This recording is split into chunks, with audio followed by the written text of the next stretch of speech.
আপনার আমার নয় নয় বলছে অদৃশ্য দিকে মন্ত্রিসভা যুব কংগ্রেসের পক্ষ থেকে স্বাগত জানাই। তোমার নেতা বন্দে মাতরম, বন্দে মাতরম, বন্দে মাতরম। কি বলছে? বন্দে বলছে ভারতবর্ষে হিন্দু রাষ্ট্র নির্মাণ করতে হবে। হিন্দু রাষ্ট্র নির্মাণ করতে জন্ম নেওয়ার পর তারা কি বলছে? গণতান্ত্রিক এবং ধর্মনিরপেক্ষ শক্তিকে বলছে ভারতবর্ষ থেকে হিন্দু রাষ্ট্র নির্মাণ করতে হবে। বোঝার চেষ্টা করুন, হিন্দু রাষ্ট্র ভারতবর্ষে হিন্দু রাষ্ট্র করতে হবে।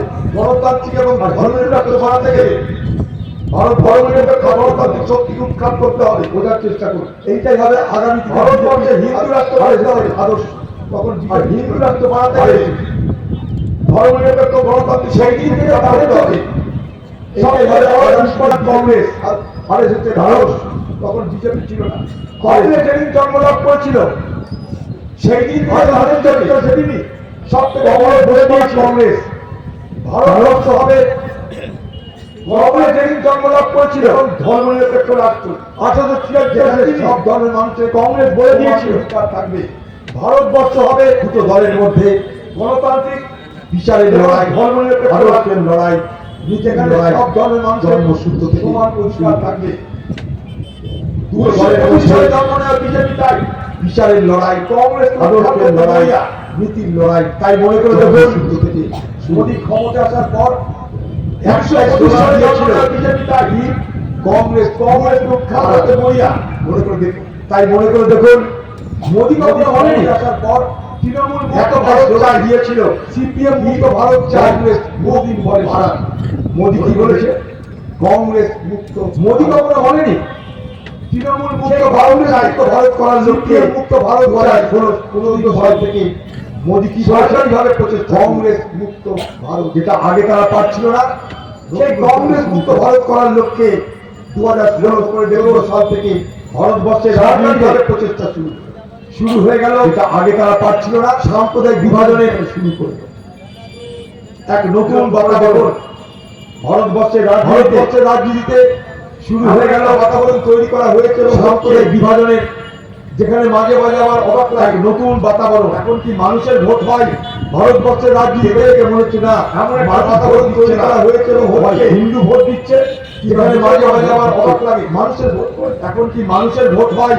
অর্থাৎ ভোটটা থেকে মনে হচ্ছে না মানুষ ভোট নিচ্ছে না, হয় হিন্দু বাতাবরণে কিংবা মুসলমান ভোট মানুষের ভোট। আর সব থেকে বড় ভোটটাই আমার আপনার এইভাবে ব্যক্তিগত মতামত প্রকাশের এই বাতাবরণে সেটাই আমার আপনার হাতের নাগালের বাইরে চলে যায়। সব থেকে বড় যেটা আমার আপনার বোঝানোর ব্যক্তিগত মতামতের হিসাবে হাতিয়ার, সেটাই এই দেশে সব থেকে বড় আমার আপনার হাতের নাগালের বাইরে চলে যায়। তাই তোমাদেরকে হিন্দু মানুষকে বোঝানো হচ্ছে রক্ষা করতে গেলে ভারতবর্ষ মুসলমানকে এই দেশে সব থেকে বড় শত্রুর নামকে সমর্থন করতে হবে। তাই তোমাদেরকে রক্ষা করতে গেলে ভারতীয়তায় মুসলমানকে হারাতে গেলে হিন্দু সমর্থন, মুসলমান, অদ্ভুত, খ্রিস্টান, আদিবাসী, জনজাতি সবাই স্বাধীনতা হিন্দু, মুসলমান, হাজারে হাজারে খ্রিস্টান, আদিবাসী, জনজাতি সব সবাই সব ধরনের স্বাধীনতার আন্দোলন তারা প্রাণ বলিদান দিয়েছে। হাজারে হাজারে এই সমস্ত বিষয় ভারতবর্ষের স্বাধীনতা আন্দোলনে সব জাতির মানুষ সব ধরনের তারা প্রাণ বলিদান দিয়েছে, কেউ করেনি। আর সেই সময় আমরা সচেতন করছি ইতিহাস ভারত স্বাধীনতা হয়েছে 2014 সালে দিয়ে বলা হচ্ছে না ভারতবর্ষের স্বাধীনতা কেউ করেনি। ভারতবর্ষ আমরা স্বাধীনতা করছি। ভারত 2014 সাল থেকে ক্ষমতায় ভারতবর্ষে বিজেপি এসছে, আরএসএস এসছে, তাই 2014 সালে ভারতবর্ষ স্বাধীন হয়েছে। ভুলে যাবেন এলাকার 2014 সালের পর থেকে এই দেশটার জন্য সবাই ভারতবর্ষের বিজেপি এসছে, আরএসএস মানুষ, তাই ভারতবর্ষ স্বাধীন হয়েছে। জাত ধর্ম বর্ণ দেখেনি, ভুলে যাবেন এলাকার ভারতবর্ষের সর্বস্তরের মানুষের কাছে দেশটার জন্য সবাই দুশ্মন।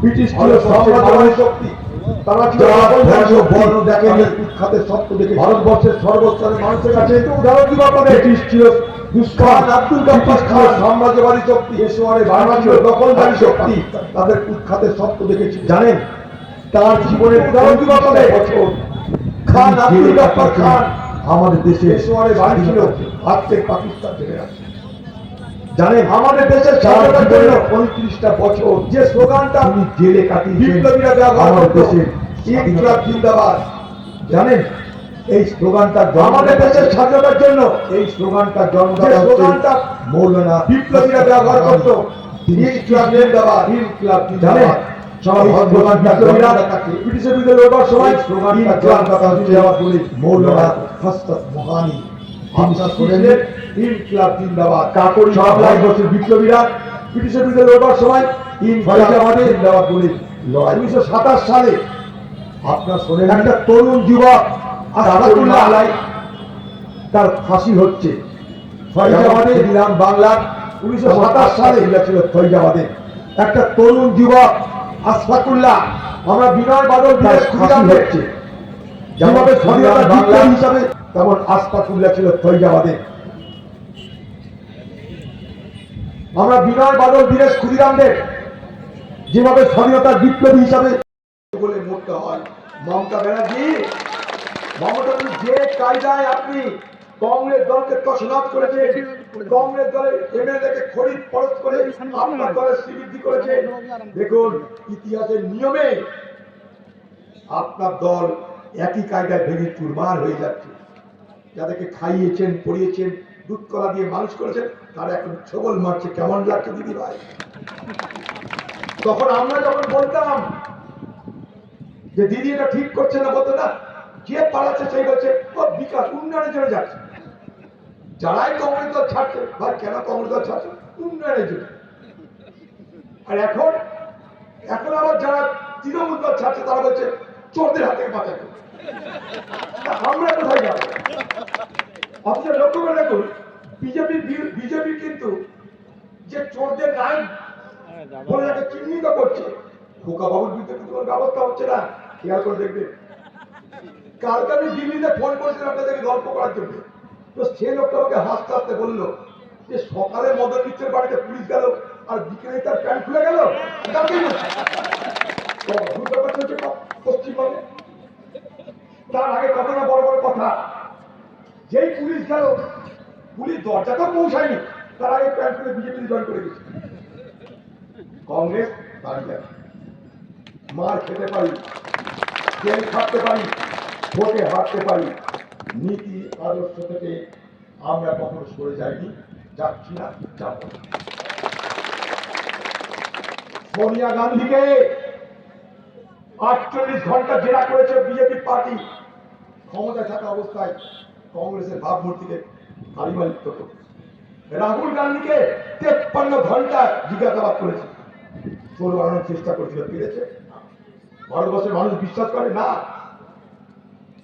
আপনারা যা দেখছেন তাই আপনারা বুঝছেন আজকে বলুন এই ভারতবর্ষের বিজেপি পার্টি বিরুদ্ধে যদি একটা পার্টি খাড়া হয়ে দাঁড়িয়ে সিট দ্বারা সোজা করে বলতে পারে তোমাকে ছাড়বো না মোদী বিজেপি তোমাকে ছাড়বো না এ দেশকে সাম্প্রদায়িক দেশ হতে দেবো না হিন্দু রাষ্ট্র হতে দেবো না এদের সকলের সমান অধিকার সেই দলের নাম কংগ্রেস নেতার নাম রাহুল গান্ধী একই না বলি আর না হয় কাল ভারতবর্ষের মানুষ সেটা অনুভব করতে শিখেছে শুরু করেছে তাই আতঙ্কিত হয়ে বিজেপি পার্টি একটা বিল আনতে চাইছে পার্লামেন্টের আসন সংখ্যা বাড়াতে চাইছে আসন সংখ্যা বাড়াতে গেলে সীমা নির্ধারণ করার আইন আনতে হবে ডিলিমিটেশন বলে সে আইন সেই সীমা নির্ধারণ আইন করার মধ্য দিয়ে ওরা ঠিক করছে মুসলমানদের আলাদা রাখবো হিন্দুদের আলাদা রাখবো যেখানে যেখানে আমাদের সব হিন্দুকে এমন করে কাটবো এলাকা যে সেখানে মুসলমান থাকবে না থাকলেও তাদের ভোটে কিন্তু যায় আসবে না এটাকে বলে ডিলিমিটেশন অর্থাৎ মুসলমান মনে করলেও যাতে বিজেপিকে হারাতে না পারে তার ব্যবস্থা করছে তার জন্য নতুন করে কাটাকাটি শুরু হবে যে পঞ্চায়েতের আগে 2টো গ্রাম ছিল সেটা 10 টাকা ঢুকানো হবে, এরকম করে কেটে কেটে কেটে কেটে কেটে কেটে মুসলমান আলাদা, হিন্দু আলাদা করে বলবে হিন্দুরা সব এক হোক, হিন্দু রাষ্ট্র বানাতে গেলে এই সুযোগ মোদী এনে দিয়েছে, মুসলমানরা আলাদা, তোমরা আলাদা, সব হিন্দু এক হয়ে যাও, ভারতবর্ষ হিন্দু রাষ্ট্র হয়ে যাবে। আচ্ছা, হিন্দু রাষ্ট্র তো হলো, তাহলে গ্রামে গ্রামে রাম মন্দির হবে। এক রাম মন্দির বানিয়ে রামের নামে কোটি টাকা লুট হয়ে গেল, এবার গ্রামে গ্রামে কি সেই রাম মন্দির বানিয়ে লুটের ব্যবস্থা হবে? বলুন। 2020 সাল আমি এমপি ছিলাম বিরোধী দলের, পার্লামেন্টের মধ্যে ভারতবর্ষের প্রধানমন্ত্রী নরেন্দ্র মোদী অযোধ্যা তীর্থক্ষেত্রের নামে ট্রাস্ট বানালো, ট্রাস্টের নাম বললো এই লোক থাকবে। আমরা বলেছিলাম এত বড় একটা মন্দির বানাচ্ছেন, হাজার হাজার কোটি টাকা যেখানটায় বিনিয়োগ হবে, লোকে চাঁদা দেবে, সেখানটায় সব রাজনৈতিক ব্যক্তিদের নিয়ে কেন ট্রাস্ট বানানো হচ্ছে? কেন রাজনৈতিক ব্যক্তিদের ট্রাস্ট বানাচ্ছে? হিন্দুদের মন্দির কোন পূজারী দিন, কোন ধর্মাচার্য দিন, কোন আচার্য দিন, কোন ধর্মগুরু দিন, তারা বুঝবে এগুলো।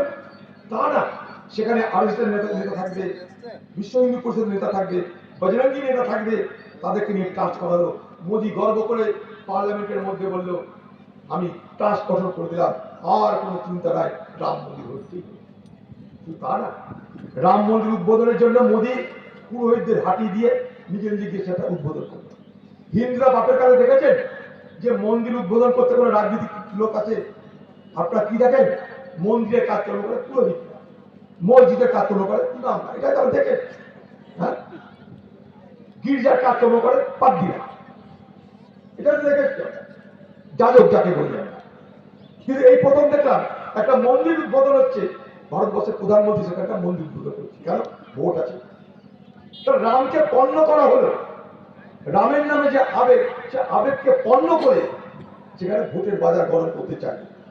আর সেই সুবাদে সেই ট্রাস্টে আরএসএস, বিজেপি, বিশ্ব হিন্দু পরিষদের লোকরা ঢুকে গেল।